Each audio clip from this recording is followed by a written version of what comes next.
What's up, y'all? Welcome to the Hojo Show with your boy Howard. Today's video, we're going to talk about how I've learned to adjust in the free world after being released from prison. Let's get it.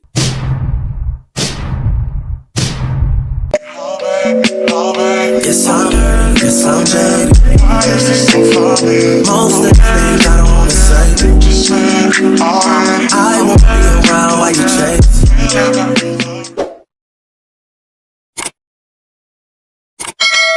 Alright, so today we're going to talk about how I have learned to adjust being in the free world after being released from prison for 11 years. But before we get into that, let me start off by saying thank you all for all of the love, the encouragement. I appreciate all of you guys that's my supporters. And for those of you that are new here, welcome. This is the Hojo Show. I am Howard. If you like this type of content and you want to continue seeing this type of content, let me know in the comments. Continue to engage, like, subscribe, and comment on all of my videos. And make sure that you are always tuned in because I try to make sure that I'm dropping some good stuff for people like myself. And it may not relate to you, but for people that you may know that's been incarcerated, I hope that my videos can help you understand your family members, where their mindset is, and how to help navigate throughout this free world once they are being released. Now let's get into this video. So for starters, as y'all know, I was locked up for 11 years in prison. I was released on March 9th, 2016. As you know, in the first video, I had some roadblocks and challenges that I had to deal with mentally on the first day when I came home. Unfortunately, it didn't really stop there. Learning to adjust to this new norm, it really became something that was more serious than I guess I probably was expecting. Mentally, this was just a battle that I began to have with myself a lot. I think I came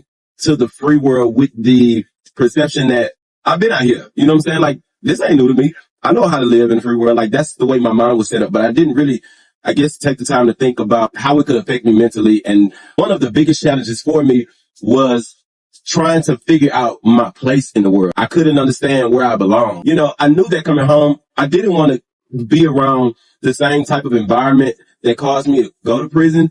I didn't want to have nothing to do with those type of people, but I also didn't want to really go about trying to make new friends because I think that due to the things that I went through when I was incarcerated and I've dealt with snake type of people and, you know, motherfuckers that do dirty shit. And I've been through a lot with friendships and stuff like that to where out here, I just was afraid to just make new friends and stuff like that because I didn't want to take the chance of somebody doing some dirty shit or moving funny on me and, you know, it just go all bad. You know what I'm saying? That was really hard for me trying to learn my place out here in the world. It was like, I know that I've been out here and I once had friends out here, but where exactly do I belong? You know what I'm saying? I don't want to go around them people.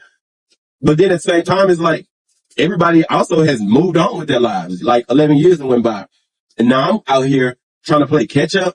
You know what I'm saying? And it's like the more I started getting on social media and I would see like friend groups and some people that I knew when I was out here, that wasn't necessarily in my friend group, but they had their own friend groups when I was out here, and to see that they were still like cool and that they were thriving and doing well and they were all still friends, stuff like that kind of would put me in a depression. It would make me just feel like I just made the biggest mistake that I probably could have made with the type of friends that I chose to associate myself with, you know, when I was out here the last time. Seeing college, HBCUs, homecomings, and seeing stuff like that where everybody come together and just like have a good time, tailgates and stuff like that. I love to see it, but it also made me really depressed and down, right? Like I love to see stuff like that. It just made me just be like, wow, like these black people really just like, they really got their lives together. They really did the right thing.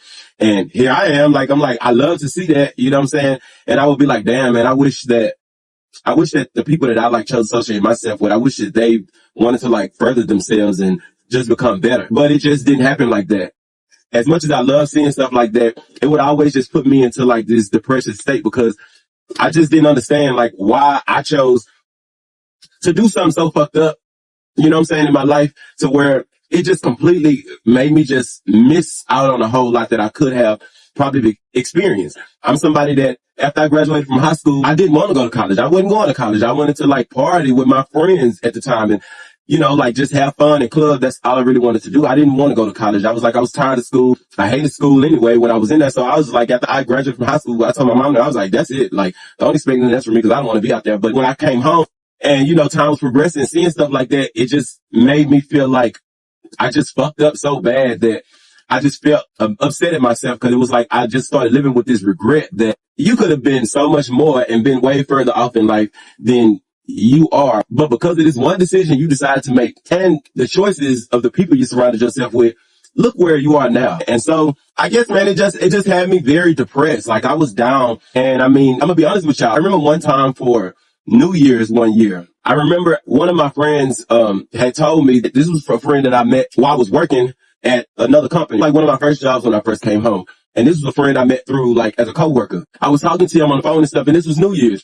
And he was saying to me, like we was talking about New Year's plans, and I was like, what you got planned for New Year's? Cause honestly, I didn't have no plans. I didn't have nowhere to go. I feel like I wasn't really like friends with nobody enough to where they would probably invite me. So I really didn't have nowhere to go. So I would ask him, like, what you got planned for New Year's? You know what I'm saying? Like, what's on the agenda? People say to me, like, all these parties that his friends and stuff, you know, had set up to go to and stuff or whatever. And I was like, oh, that's what's up. And the way he was talking about all these parties, I'm like, damn, that sounds like y'all gonna have a good time. I'm like, damn. Then he asked me, he's like, what you got planned? What you gonna do? And to be honest with you, I lied. I lied because I kind of felt embarrassed. I just was like, oh yeah, man, I'm going, house hopping. I got a couple of homies that I'm gonna go, you know, like, and see. They having a couple of parties and we just gonna hop a house all night until, you know, like after 12 midnight. But honestly, I was lying. I didn't have nowhere to go. I was out of there. I was lying. I ain't had nowhere to go, y'all. I really didn't. And I felt just like fucked up because I felt like shit. Like, where the fuck do I belong? Like, I didn't understand. I'm like, God damn, everybody's just living a life, man. What place do I have? Where am I supposed to be? And I called my mom like New Year's Eve. I called my mom. I remember I was just crying on the phone with my mama because I was like, I remember when it was a lot of us, like people that I knew and stuff, they was out here. And not just the people that I used to be cool with, but like some of the other people, you know, like that wasn't a part of my clique. And a lot of them vanished. A lot of them, either they stopped going out, they didn't want to go or be around, you know what I'm saying? They wasn't really on social media. And a lot of them died, you know what I'm saying? And then a lot of them was in jail too. And so it just made me feel like all of these different wave of emotions that just was depressing for me. And I was crying on the phone with my mom and I was like, I've been out here before, but I don't know why it's not clicking. Like why I can't really get or grasp the idea that I'm supposed to be out here. Like, and I was like, where is everybody at? Like, I don't even really see nobody. Like, it just don't seem real. It don't feel like this is where I'm supposed to be. You know what I'm saying? And I'm like, I lied to my coworker, you know what I'm saying? Because I was kind of embarrassed and I felt shame and I was oppressed because I just didn't have no friends that I wanted to be around. Now, I did see some of my old friends that like I used to roll with or whatever on social media and stuff like that. And I talked to a few of them and we kicked it a little bit, but majority of the rest of them, their mindset was just, they was in the same place and they wasn't really trying to do nothing different with their life. And I didn't want to be like that no more. I didn't want to be that person. I just didn't. It even got so bad, man, to where like, I don't know, like, cause I was still like friends with some of them on social media and stuff like that. But I think that was as far as I would allow it to go. I wasn't really interested in really just like clicking up with them and hanging with them because I just didn't see nothing different. And it didn't make me look down on them, but I just didn't see nothing different. Everything that I was seeing was just a reflection of what we used to do. And I didn't want to do that. For me, it was just like, I don't want no parts of that. Now, I'm gonna be honest with y'all. It ended up becoming a situation where I was getting talked about. Like, I was getting called and people reaching out to me. And now they telling me that the few motherfuckers that I do kind of keep with, like, we follow each other shit on social media. They talking about me now because it's this thing where, like, oh, Howard think he's better. He think he's above and I've changed. You know what I'm saying? Like, and people will say stuff like that. Like, well, you changed. You're not the same person no more. I mean, bro, of course I've changed. If you went through the shit that I went through and it's not nobody else's fault. I'm accountable for my own actions, but of course I've changed. Like, I've been through a lot. Ain't shit about what I went through and experienced. It hasn't been easy. So of course I changed. And I think I started having a problem with the fact that people had a problem with me changing. And when I would hear people say stuff like, oh, well, I miss the old Howard. The old Howard would do this. The old Howard would do that. That kind of just made me feel like, bitch, I don't need to be around you then if that's who you miss. The old Howard is gone. Like, I don't have the mindset to where I want to still be in that place. I just want to be better. And I don't want to be better than none of y'all. Like, I just want to be better than who I used to be. And all of that, just hearing stuff like that will make me depressed because it's like, damn, like I'm still trying to figure out where I belong out here in the world. And I don't want to be a bad person. I don't have nothing against y'all.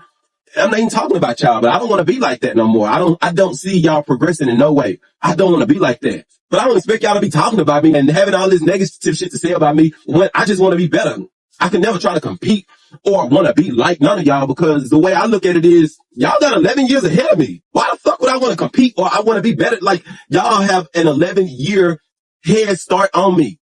So y'all should be doing way better than me. Like I don't expect to be trying to be better than none of y'all. Bro, I'm starting from absolutely nothing. Nothing. I got out of prison with a red mesh chain bag with not shit in it really, but some bullshit, like books and shit. I started from nothing. So how could my life be a comparison or me trying to be better than y'all. Bro, like, y'all crazy. Like, y'all focusing on the wrong thing. Y'all got me by a long shot. Congratulations, wherever y'all are. But to me, seeing the way y'all operate and stuff like that online, it just didn't seem like a change. It seemed like it was the same repeated cycle, and I don't want to be that person. So, like I said, all of that ended up becoming just depression. I just felt like so down a lot of times. And my mom always, she prays a lot. My mom always prayed for me, and she always encouraged me. And, you know, like, just, she always say really good things to me to remind me who I am. But I guess it still never changed the way I would still feel on a day to day. And I guess that's when eventually I would say, like, after the first 2 years, I really didn't get no better with, like, my anxiety was pretty bad. I started to go out a little bit, but going out still just, it seemed weird because there was a handful of people that I knew that would be out, but majority, I don't know them people. So it was still kind of weird. You know what I'm saying? And a lot of times I would be like standoffish, and which I'm still kind of like that sometimes. Cause a lot of times, like, I know that shit goes on. I just have to, like, always be observant because of shit that happened to me in prison. And it's fucked up because I'm just like that in restaurants, like now, like, and like when I would go out and shit like that, I always have to be able to observe where the exit door is. I don't like nobody standing behind me. I need to see everything's going around me, and I need to already know how I can exit if something kick off. That's just the way my mind operates. That my mind still operates like that. I don't like sitting with my back to a door, especially if it's somebody in front of me that I don't trust fully. All of this stuff is just stuff that was hard for me learning to adjust to. I don't know. It's just like once I got into therapy, I talked to my therapist about like these issues and stuff that I was having, and I was telling my therapy because I would just have like these moments, y'all, when I would start just like spazzing out. Like my temper was so short that I would just go off. You know what I'm saying? I was like get into it with my family members. I was getting into it with my sister, my mom. Like I would just snap. I didn't really know where that came from. Like I didn't even understand why I was just so snappy. I think that it kind of stemmed from the fact of being locked up in prison. It's just always some shit. It was somebody trying to, you know, come at you with some bullshit. So you always just gotta set a motherfucker straight. And I think that's why I've always just been like snappy after that. You know what I'm saying? I didn't like the way I was, you know, and once I started going to, therapy, that's when my therapist, you know, kind of like told me like, hey, if you want to meet new friends and you don't want old friends, you know, like you have to show yourself friendly. But how could I do that when all I really started doing, y'all, was going to work and coming home? You know what I'm saying? Like work and coming home was literally like all I did. You know what I'm saying? Like I didn't really care to do nothing else. I didn't really care to be around people like that. I just got comfortable with just going to work and coming. That was my job, is my life. You know what I'm saying? And going home and chilling in my crib and like watching my movies and shit like that. But I wouldn't really do nothing else. You know what I'm saying? I wouldn't really go nowhere like that, you know? And my therapist said, like, if you want to meet new friends and you don't want to associate with old friends and stuff like that, you got to get out of the house and show yourself as friendly. That's when I started kind of taking the initiative to try to like make that step to like, you know, like get out more and try to meet new people and stuff like that. And throughout all of this, it in some ways it would work. And then some situations I would try to make new friends and they would do weird stuff. Like it would end up being like they wanted to like get with me like on a sexual tip or relationship tip. And I just didn't want that. Like, let's just be friends. You know what I'm saying? But then it becomes weird when you reject them and they don't really want to be there. So it's like, and stuff like that with me, it just made me throw in the towel with people, period, when stuff like that started happening. You know, so, like I said, it just was like a battle that I have started having, and I couldn't get control of my anxiety. I don't even know where that shit really came from, but my anxiety is something that I could not get control of. And my anxiety was always so bad where I couldn't really even eat much. I couldn't really have a regular appetite on a day to day. After going through all of that and my therapist kind of evaluating me and stuff like that, and me having moments where I would break down crying while I'm in sessions with my therapist, he diagnosed me with bipolar 2. That really made me feel fucked up because I'm like, not me. I'm like, ain't shit wrong with me. I didn't think that I would be somebody that had a problem like that.